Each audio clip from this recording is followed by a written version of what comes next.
Hey everyone, it's Jolt here. Today, I want to talk about a topic that is highly personal, somewhat sensitive, maybe even controversial, but I think we need to have an honest conversation. For me, it all started with Steph Ango's post on X last week.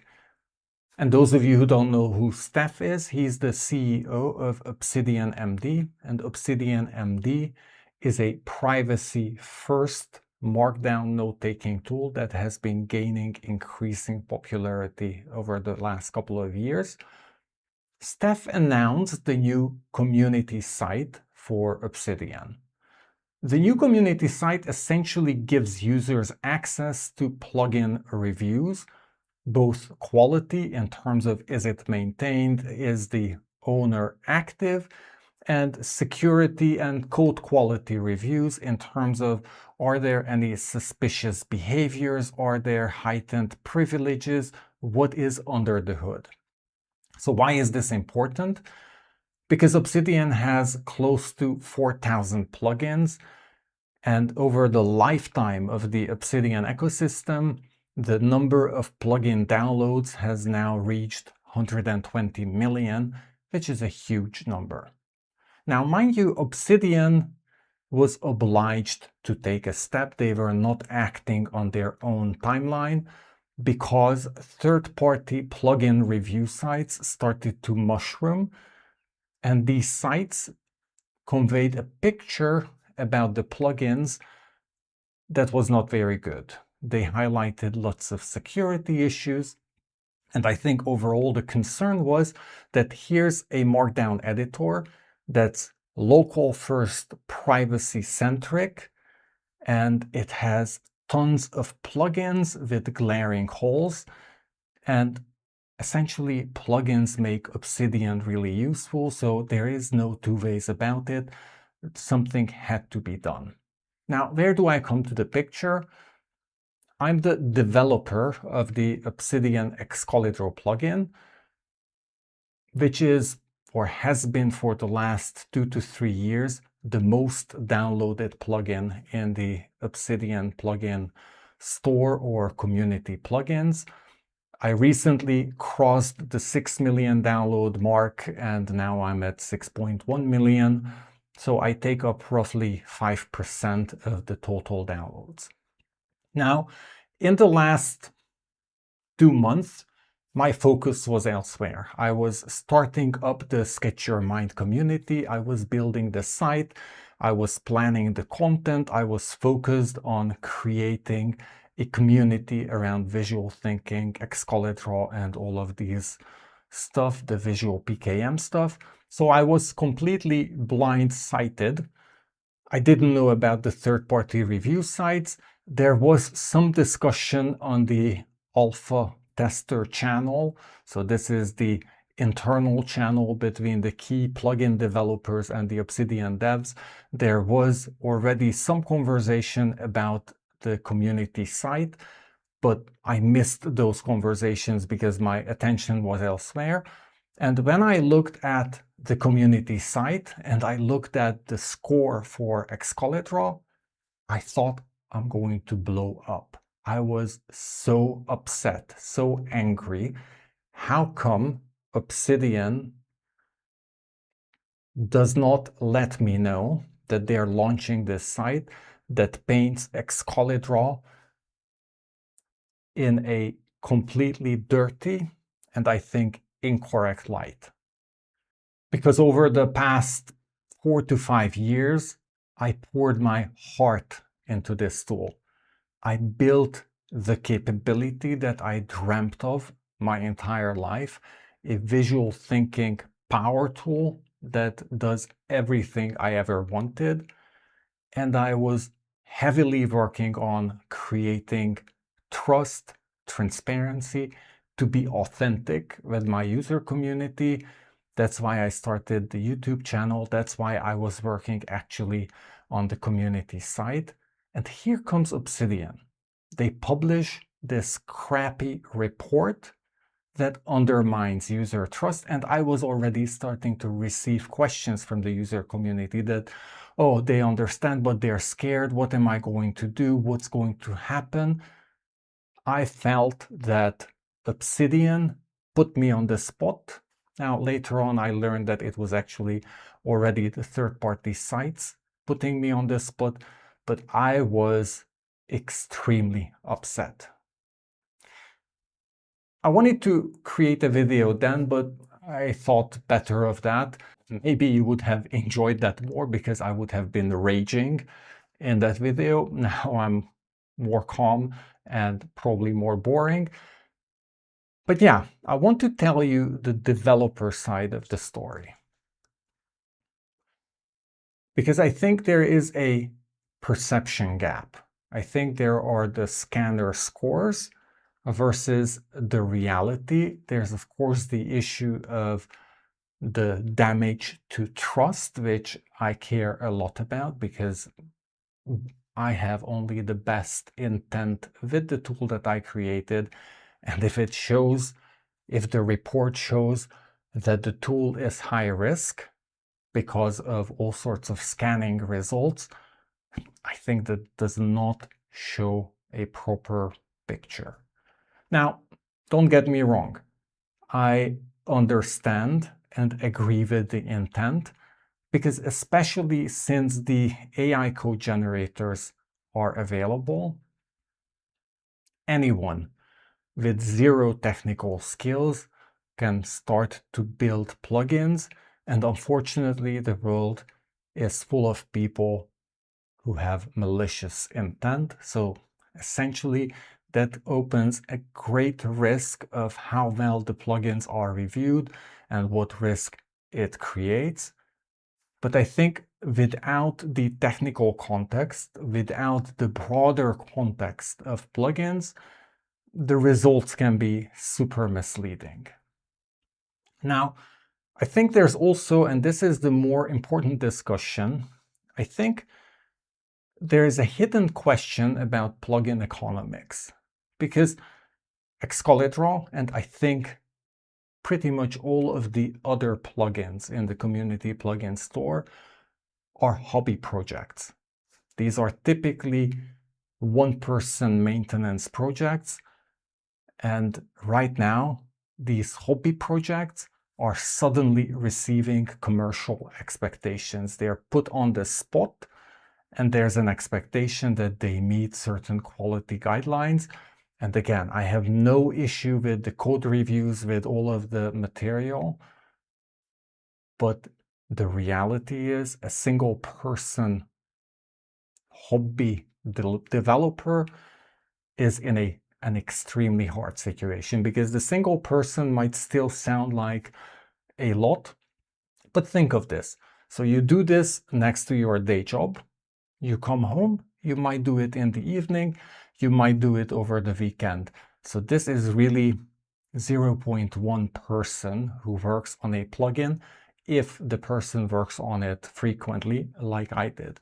I think many other people don't sacrifice this much time, and pushing this commercial set of expectations on these hobby projects, I think is unfair, or at least it raises some important questions that we need to talk about. I spent the last 4 days working on the gaps, and by now I managed to move the needle from, I think, 40% or 38% was the first value I saw, to now 78% quality. And I think in both sectors, the plugin is right now considered good by these tools. And yes, I have found a few hidden bugs, albeit they were very low risk bugs, but okay, by doing some of these actions, I found bugs.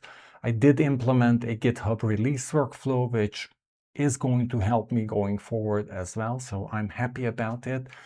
And I did update the plugin README to be much more transparent, so I think that's a win as well, because transparency and honesty are super important for me.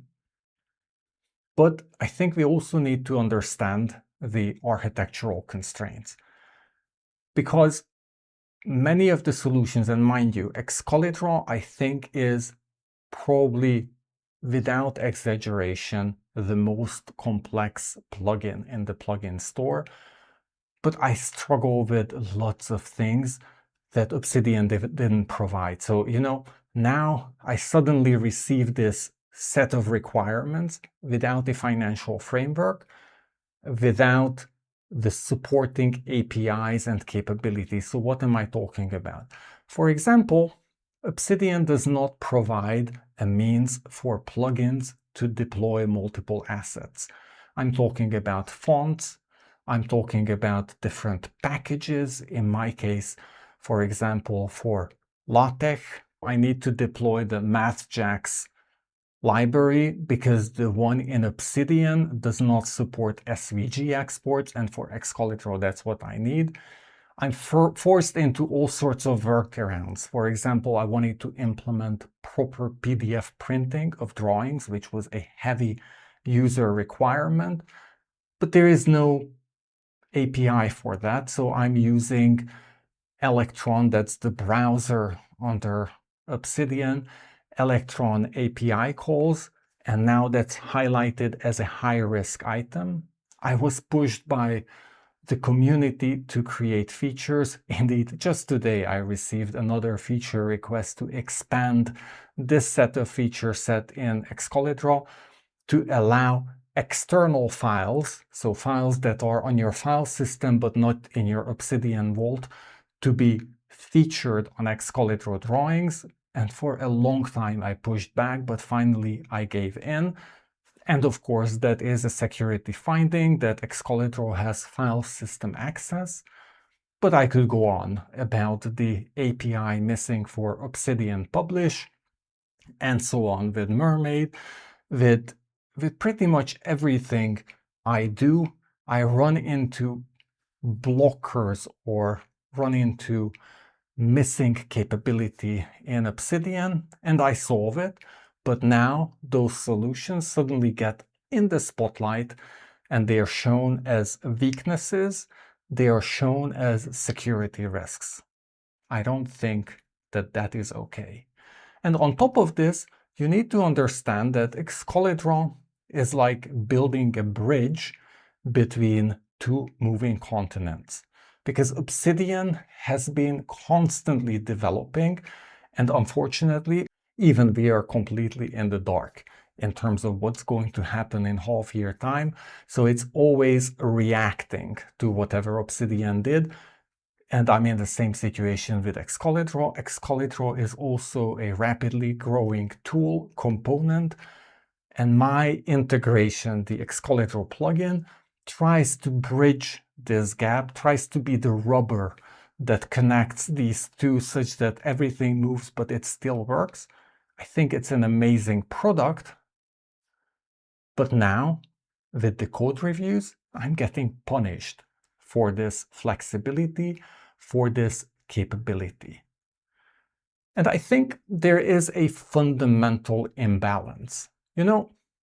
Obsidian is closed source. They have published security reviews, and that's great. Kudos. I am really happy to see the Obsidian security reviews published, but they did it on their own clock. I don't know how many attempts they did until they got the right audit. They had the time to fix the issues behind the curtains, but plugins, they are expected to be open source. And now if they're open source, then suddenly everyone can scan it. And without technical expertise, without understanding of the context, you get reviews. And I think one of the real risks here is this is going to incentivize towards closed plugins, because that's the easiest to avoid this. Now, of course, you cannot hide everything. So in the end, the code that you publish is going to be visible, but you can hide lots of things that this or these reviews highlight. So if you want to avoid the spotlight, I'm afraid the incentive is going to be towards closed plugins. Now, I don't plan to do that. I believe in open sharing. I believe in collaboration, and I believe in giving everyone an opportunity to learn and to develop. But I see this risk as a real huge risk. And I think there is this issue about freedom versus control, because there are some trade-offs. And be careful what you ask for, because you might actually get it. I love Obsidian because it's open, it's powerful, and because there are no limitations. It's not like, I'm not going to name other tools. I have my turf with lots of other tools that are closed and cannot be really extended. But maybe one example, for a long time, for roughly 20 years, I was using an application called The Brain. And the only reason I left The Brain was because it does not provide custom development. Yes, you could do it, and I found ways to do it, but it was really a closed system and it always frustrated me. Obsidian is flexible, it's innovative, it's powerful because it's open and flexible. And I think putting the code scanners, putting security in the forefront, of course, you cannot not do that, but it has the risk of closing down an open ecosystem, and that way damaging the value that Obsidian creates. And I think it also puts the user responsibility in the wrong place. Because if you're using Obsidian, if you're opening a plugin, you need to understand what you're doing. Plugins and Obsidian has an opt-in to turn on plugins. And of course, I guess most people never read that opt-in, but it is your responsibility to understand what you're doing. And I think beyond security reviews, I think what's maybe more relevant in terms of trusting plugins is their lifetime, their level of support, and the connection you might have with the developer. I think in that regard, Excalidraw stands out. I have over 300 videos about Excalidraw. I'm available, I respond to issues. I don't solve every issue, but pretty much every issue I respond to at least with a comment. If someone contacts me, I support the person.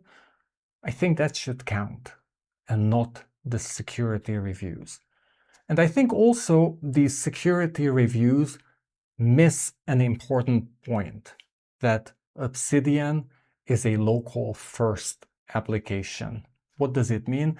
It provides a fully transparent local environment, and focusing on the security issues highlighted in the different reviews to a large extent feels like that you're super concerned about locking the windows on your house, I mean, while your garage, your back door, your front door, everything is wide open. Obsidian is powerful. It's a free environment, but you need to use it with the right level of caution and the right level of skill. If you don't have that, then I think it's better not to have plugins installed, or at least not many plugins installed. And also, I think the issue is the number of plugins you install. I actually install only a few plugins, roughly 10 plugins, and I sometimes get reports by users that they find a compatibility issue with Excalidraw, etc. I ask them to send me their list of plugins, and I've seen lists of close to 100 plugins. That's not going to work. A, I don't believe that you can effectively use 100 plugins in your workflow. And B, that is super high risk. Not because someone wants to fraud you, but let's be honest, these plugins are hobby projects. They are not tested for compatibility with each other. And I have even a list of all the plugins that are not really compatible with Excalidraw. If you have this plugin and Excalidraw, then Obsidian slows down. Not because Excalidraw is poorly written or the other plugin is poorly written, but they are not designed, they are not tested together. And I think there's also an issue about sustainability, because if you expect plugins to be open source hobby projects by volunteers, then I think increasing the quality bar on what you expect plugins to do, putting the magnifying glass on the plugin source codes and starting to call out things like, why are you handling your style sheets like that? Or why do you have that web address in your source code, or etc.?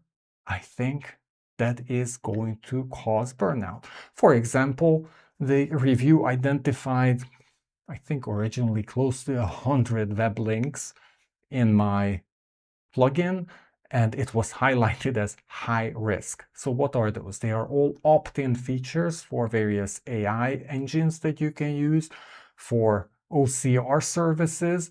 They are support links to videos and websites in the help, in the in the script store, all over the place, that help users get information and learn about the plugin.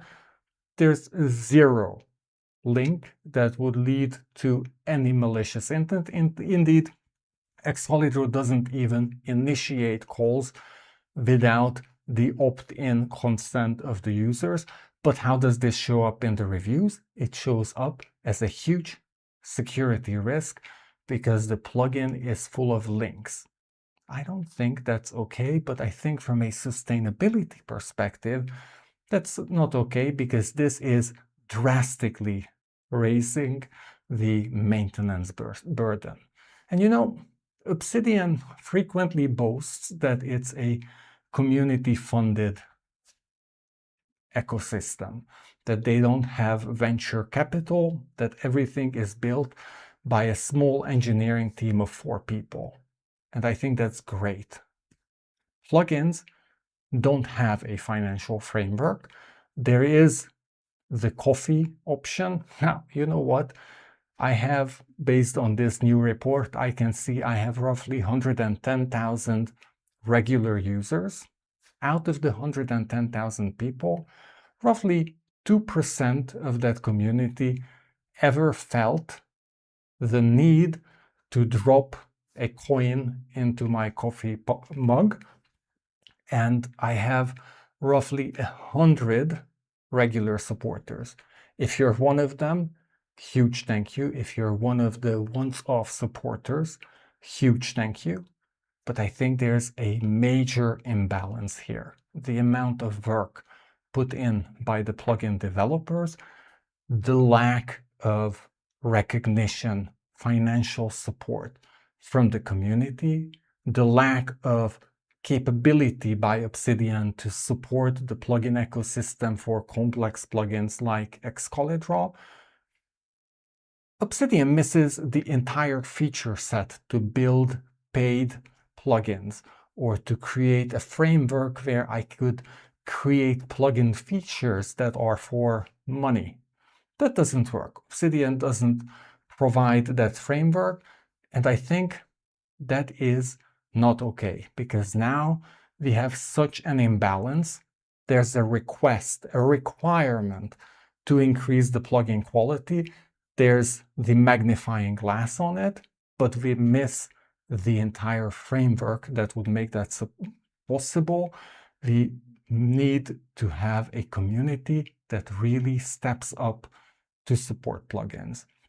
And now, mind you, it might turn out that lack of community support means that actually what I feel is important and valuable, in this case Obsidian Excalidraw, but of course everyone has their own plugins, it's really not that important. It doesn't add value, it doesn't create anything for the community, and then I think it's the right step to kill those plugins. but I don't think that that's the case. I think in reality, everyone thinks someone else is going to do the support because no one is willing to step forward to take responsibility. I think plugin developers are now in this situation because they lack the support, they lack the financial framework, and they get the challenge to improve and the pressure to improve. So I think this leads me to this bigger ecosystem question of what is the future of plugins? How can we make Obsidian plugins sustainable? Who pays the hidden cost? Because there's no such thing as a free lunch. Someone pays for it. If it's not you, then it's probably the developer paying for it and you taking a free ride. And I know I'm unfair, but you know what? Apart from the extreme cases, I really don't buy the point that I'm financially not able to give $2, $3 to support the plugin that I'm using. Don't tell me that. I don't believe you. I have students among the 100 regular supporters, and I don't think students are typically the most financially capable. But I think this just takes the question of who pays the hidden costs and how are we going to change the game such that support matches the expectations. So if you have a perspective on this, I'd love to see your comments in the discussion below. And as well as I want to call your attention to the Sketch Your Mind community. I'm going to post this video, of course, and a discussion in the community as well. So if you're already a member of the community, I'd love to hear your voice and discussion in this. And if you're not a member of the Sketch Your Mind community, then check the link in the video description and join the community. I hope you found this discussion interesting, eye-opening, and I think we need to take action. Let me know what you think, and see you in the next video.